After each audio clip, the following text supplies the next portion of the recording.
লেখাপড়া প্রায় শেষের দিকে। আমাদের ছোট পরিবার। আমি, আমার বাবা আর মা। বাবা বাইরে একটা চাকরি করে। ২০ দিনের ছুটিতে বছরে একবার বাড়িতে আসে। আমার মা কামিনী দেবী, ডাকনাম পলি, বয়স ৪০, লম্বায় ৫-৭ তো হবেই, বেশ স্বাস্থ্যবান গৃহিণী। মা আমাকে খুব খুব আদর করে, পাশাপাশি বিশ্বাসও করে। তবে কিছু ব্যাপারে আমাকে অতিরিক্ত শাসন করে। যদিও আদর করে বেশি, আমি মাকে তবুও একটু বেশি ভয় পাই। মার অবসর সময় কাটে পাশের বাড়ির অনুরাধা মাসির সাথে। ওনরা আজ প্রায় ১৫ বছর ধরে আমাদের পাশে আছেন। মাসির ব্যাপারে পরে বলছি, তার আগে বাড়িটার বর্ণনা দিই। আমাদের আর মাসির বাড়ি পাশাপাশি। বাইরে থেকে মনে হয় এক পাঁচিলের ভেতর দুটো বাড়ি। আমাদের বাড়ির দক্ষিণে একটা পাঁচিল, তার ওপারে মাসিদের বাড়ি। আমার ঘর একেবারে উত্তরে। আমার আর মার ঘরের মাঝে একটা বাথরুম।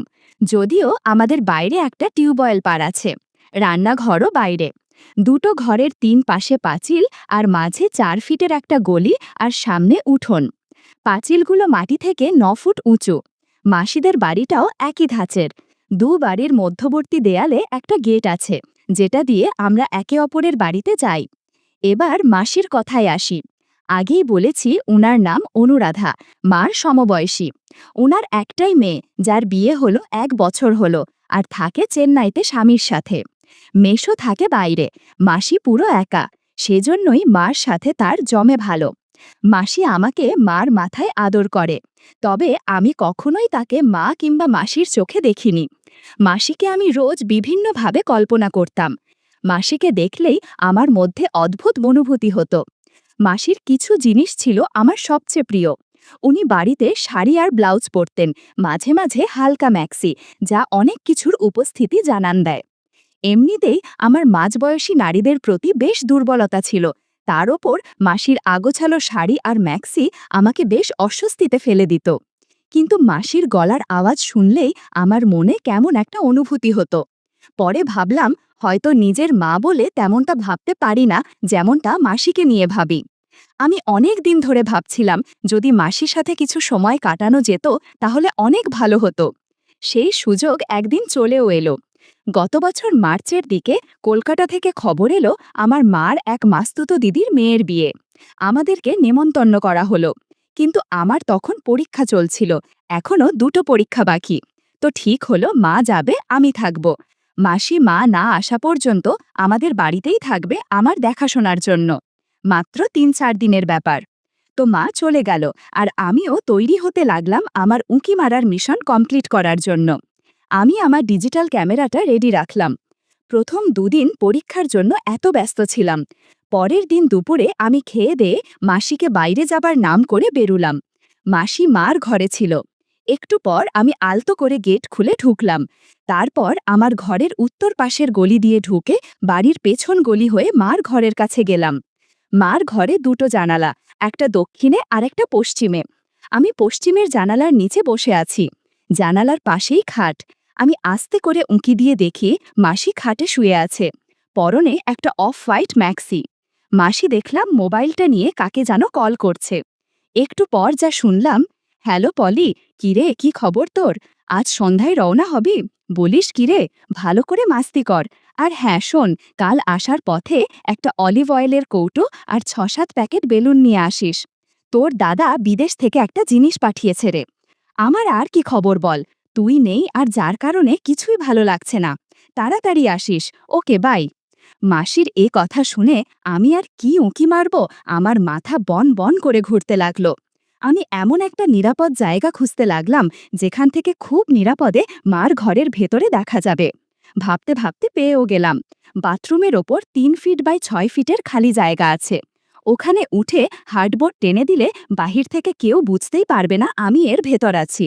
আর ভেন্টিলেটর দিয়ে মার ঘরটাও পুরো দেখতে পারবো। পশ্চিমে আরেকটা ভেন্টিলেটর আছে, যেটা দিয়ে হালকা বাতাস পাওয়া যাবে। তবে গরমে বেশ কষ্ট করতে হবে। তা যাই হোক, অন্তত আসল ঘটনাটা তো জানতে হবে। আমি এবার তৈরি হতে লাগলাম। মা আসুক, তারপর দেখি কি করা যায়। আর যদি বেশি রিস্কি হয় ব্যাপারটা, তাহলে গলির ওখান দিয়ে জানালা দিয়ে দেখতে হবে। আমি প্রস্তুত হতে লাগলাম। মা আগের দিন সন্ধ্যায় রওনা দিলেও পৌঁছালো আজ দুপুরে। বাড়িতে ঢুকে আমাকে দেখে একটা হাসি দিল। তবে সেই হাসি দেখেই বুঝতে পারলাম যে মা অনেক ক্লান্ত। মা তার ঘরে ঢুকল, আমিও পেছন পেছন গেলাম। মা হ্যান্ডব্যাগটা বিছানায় রেখে চুলের বাঁধন ছাড়তে ছাড়তে আমার টুকটাক খবরাখবর নিল। তারপর আমাকে বলল যে একটু মাসির সাথে দেখা করবে। এই বলে মাসির বাড়ির দিকে চলে গেল। আমি দৌড়ে গিয়ে বারান্দার দরজাটা লাগিয়ে মার ঘরে এসে হ্যান্ডব্যাগটা খুললাম। দেখলাম একটা ক্রিম আর 6 প্যাকেট বেলুন আর মার দরকারি কিছু জিনিস। এবার পাশের চেনটা খুলতে আমি অবাক হয়ে গেলাম। মার কালো রঙের ছোট পোশাক হ্যান্ডব্যাগে। আমার মাকে আমি আজ পর্যন্ত কখনো এটা না পরা অবস্থায় দেখিনি। আর উনি কিনা কলকাতা থেকে এসেছেন না পড়ে। আমার মাথায় আরেকটা প্রশ্নও জাগল, বাসে যেখানে 4 ঘন্টা লাগে সেখানে এত দেরি হলো কেন? আমি ঠিক করলাম কোনো প্রশ্নও নয়, শুধু আড়াল থেকে দেখে যাব। আমি মার ব্যাগটা আগের মতো রেখে চলে এলাম। দুপুরে খেয়ে দিয়ে মা ঘুম দিল। আমার মার ঘুম খুবই গাঢ়, তাই আমি এই ফাঁকে আমার কাজ এগিয়ে নিতে চাইলাম। বাবার একটা পুরানো লুঙ্গি নিলাম, ভিডিও রেকর্ডারের ব্যাটারি চার্জ করলাম আর একটা খালি বোতল জোগাড় করলাম। বিকেলে মা ঘুম থেকে উঠলে আমি মাকে বললাম যে আজ রাতে খেলা আছে। আমি আমার এক বন্ধুর বাড়িতে সবাই মিলে খেলা দেখব, তাই রাতে বাড়ি ফিরতে দেরি হবে। মা জিজ্ঞেস করল কত দেরি হবে। যেই আমি বললাম রাত 3টে কি 3:30, অমনি মার মুখটা খুশিতে উজ্জ্বল হয়ে উঠল। মা হেসে বলল ঠিক আছে। তারপর মাসির বাড়িতে গেল আর আমাকে বলল যাওয়ার আগে আমি যেন তালা লাগিয়ে যাই। আমি মাথা নেড়ে সাই দিলাম। কিছুক্ষণ পর আমিও বেরুলাম, তবে ডুপ্লিকেট চাবি সাথে নিয়ে। কিছুক্ষণ পর আমি ফিরে আসলাম। এবার আমি আমার আস্তানা সাজাতে লাগলাম। বাথরুমের দরজার সামনে একটা স্টুল রেখে ওটার ওপর দাঁড়িয়ে হার্ডবোর্ডটা সরিয়ে দিলাম। এরপর বাবার পুরানো লুঙ্গিটা, 1 বোতল জল, একটা খালি বোতল ওপরে তুলে নিলাম। তারপর আমিও উঠলাম, লুঙ্গিটা বিছিয়ে দিলাম। দেখলাম ভেন্টিলেটর দিয়ে মার ঘরটা পুরো দেখা যাচ্ছে আর খাটটা একদম ফেস টু ফেস পজিশনে। এবার আমি নেমে এলাম। আমার ঘরে একটা দরজা আছে যেটা দিয়ে উত্তর দিকে বেরোয়া যায়। দরজাটা এতদিন ভেতর থেকে তালা মারা ছিল। আজ দরজাটা কাজে লাগাবো ভেবে আমি ভেতর থেকে তালাটা খুললাম আর বাইরে দিয়ে লাগিয়ে দিলাম। আমার কাজ মোটামুটি শেষ। আমি এবার বেরোলাম। রাত 9টার দিকে মা ফোন করতে আমি বাড়ি এসে খেয়ে নিলাম। মা বলল, শোন, তোর মাসি আজ আমার সাথে থাকবে। তুই এসে দরজায় টোকা দিবি না, আগে আমাকে ফোন করবি, নইলে তোর মাসির ঘুমের ডিস্টার্ব হবে, বুঝেছিস? আমি হ্যাঁ মা। আমি বেরুলাম। মা মাসির বাড়িতে ঢুকতে আমি আমার ঘরের ভিতরের দরজা দিয়ে ঢুকে ভিডিও রেকর্ডারটা নিয়ে ঘর থেকে বেরুলাম। চাবিটা নিয়েছে কিনা দেখে নিয়ে আমি আমার ঘরে তালা মেরে স্টুলে দাঁড়িয়ে বাথরুমের ওপরে উঠে হার্ডবোর্ড টেনে দিলাম। ওফ, হাফ ছেড়ে বাঁচলাম যেন। এখন একটু আরাম লাগছে। তাছাড়া অন্য ভেন্টিলেটর দিয়ে বেশ বাতাস আসছে। আজ বোধহয় বৃষ্টি হবে। কিন্তু মা এখনো আসছেন না কেন? 10টা বাজে প্রায়। এমন সময় আকাশে বিদ্যুৎ চমকাতে লাগল। ভেন্টিলেটর দিয়ে বেশ বাতাস আসছে। যাক, ভালোই হলো, গরমে কষ্ট করতে হবে না। তবে এসব যখন ভাবছি তখনই গেট খোলার আওয়াজ পেলাম। মা আর মাসি আসছে। আমার বুক ধরফর করতে লাগল। ভেন্টিলেটরে চোখ রাখলাম। দরজা খুলে প্রথমে মা, তারপর মাসি ঢুকল। মা বলল, আরে চল আগে ফ্রেশ হয়ে আসি। ঠিকই বলেছিস রে, চল। মা আর মাসির মুখে এসব শুনে আমার নিঃশ্বাস বন্ধ হবার জোগাড় হলো। দুজন একসাথে বাথরুমে ঢুকল। প্রায় মিনিট 5 পর দুজন বেরুল এবং ঘরে ঢুকে দরজা লাগিয়ে দিল। মা আর মাসি ঘরে ঢুকে দুজন দুপাশের জানালাটা লাগিয়ে দিল। বাইরে বৃষ্টি হচ্ছে খুব। মা বিছানা থেকে চাদরটা নামিয়ে একটা পুরানো চাদর বিছিয়ে দিল।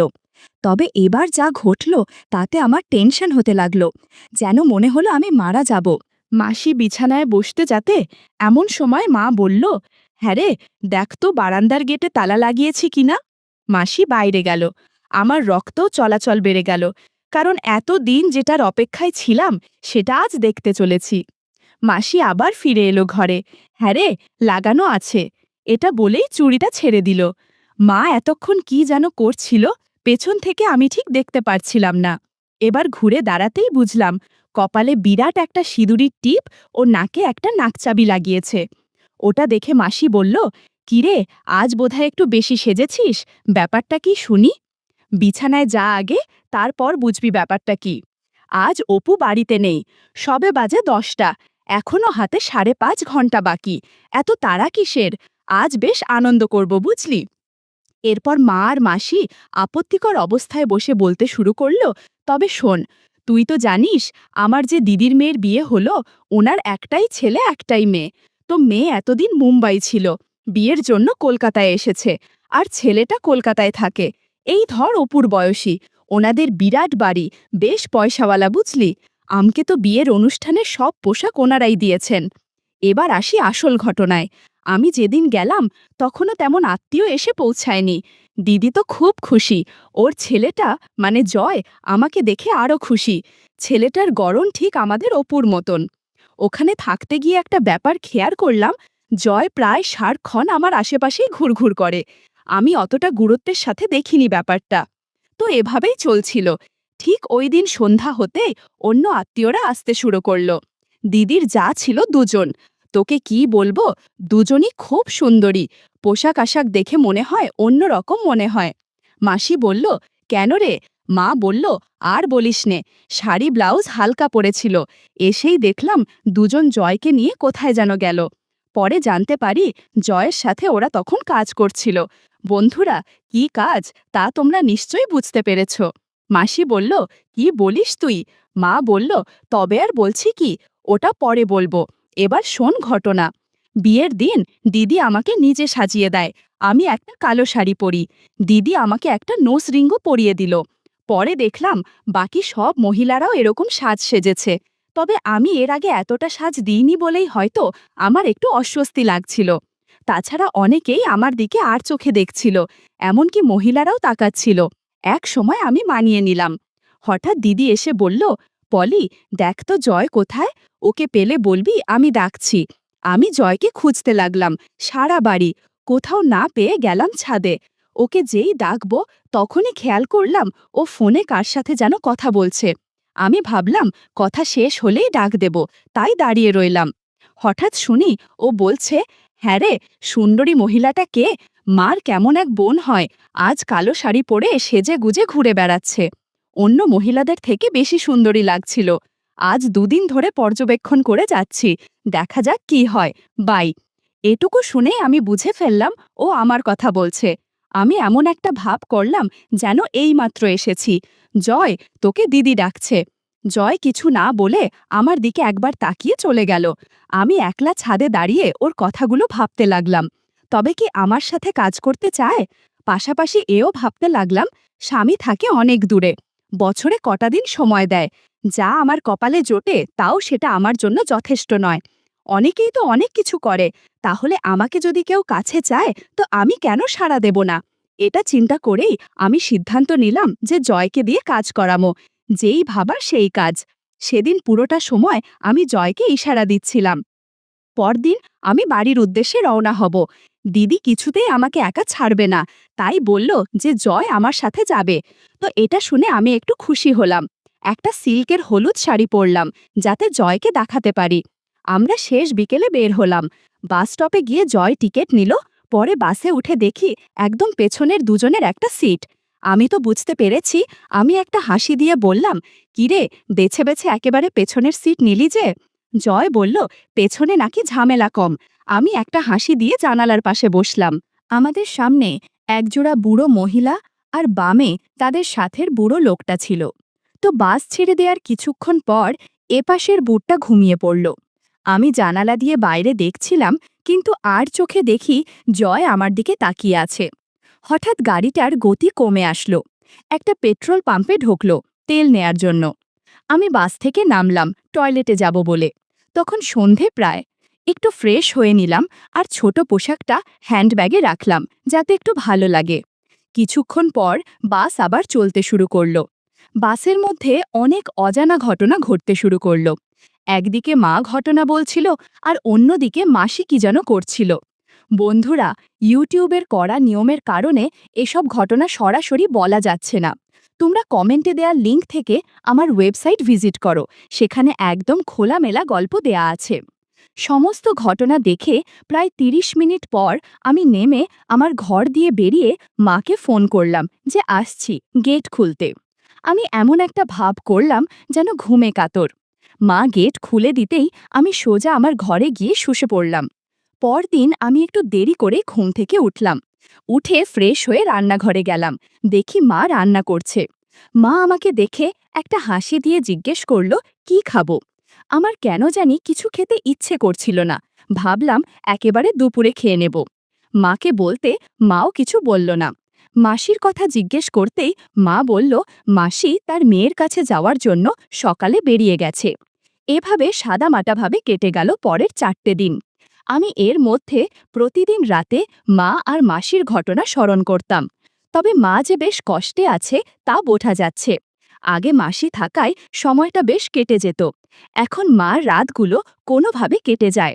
মাসি যাওয়ার ঠিক 6 দিনের মাথায় এক রবিবারে মা বেশ ছুটাছুটি করতে লাগল। রান্না বান্না নিয়ে সকাল হতে বেশ ব্যস্ত হয়ে পড়ল। আমি মাকে জিজ্ঞেস করলাম, এত আয়োজন কেন? মা জানল তার মাস্তুতো দিদি কদিন আগে যার মেয়ের বিয়েতে কলকাতা গেল, উনি আসছেন। খবরটা শুনে আমার অদ্ভুত অনুভূতি হলো। কারণ এই মাসির খপ্পরে পড়ে আমার মা অন্য পথে চলে যাচ্ছে। তার উপর মা যেমন আনন্দিত হয়েছে, তাতে মনে হচ্ছে কিছু একটা হবে। আমি জিজ্ঞেস করলাম, কখন আসবে? মা জানল দুপুর 2টো নাগাদ চলে আসবে। আমি এরই মধ্যে স্নান সেরে নিলাম। মাও স্নান সেরে বেশ পরিপাটি হয়ে নিল। একটা লাল জামদানি শাড়ির সাথে স্লিভলেস কালো ব্লাউজ পরল। মাসি এলো 2টো 10-এ। আমাকে দেখে মাসি বেশ অবাক হলো। বারবার মাকে বলতে লাগলো, তোর ছেলেটা বেশ বড় হয়েছে। এটা বলার পর দেখলাম মা ও মাসি দুজনেই মুচকি মুচকি হাসছে। যদিও আমি ব্যাপারটা ধরতে পারলাম না, তারপরও মাসির মুখে কথাটা শুনে বেশ লাগলো। মাসির নাম রমা, দেখতেও বেশ সুন্দরী। দুপুরে খাবার খেয়ে মাসি আমার ঘরে এলো আমার সাথে গল্প করতে। মাসি মাকে বলল একটু রেস্ট নিতে, সারাদিন অনেক কাজ করেছে বলে। মাও কথা না বাড়িয়ে আমাদেরকে রেখে ঘরে গিয়ে শুয়ে পড়ল। মাসি দরজা লাগিয়ে আমার বিছানায় উঠে বসে আমার সাথে গল্প করতে লাগল। আমার লেখাপড়ার খবরাখবর নিল। আমিও টুকটাক কিছু জিজ্ঞেস করলাম। জয়ের কথা জিজ্ঞেস করতেই মাসি জানল জয়কে মুম্বাই পাঠানো হয়েছে। ও এখন থেকে নাকি ওখানেই থাকবে। কিছুক্ষণ গল্প করার পর মাসি একটা হাসি দিয়ে মার ঘরে গেল।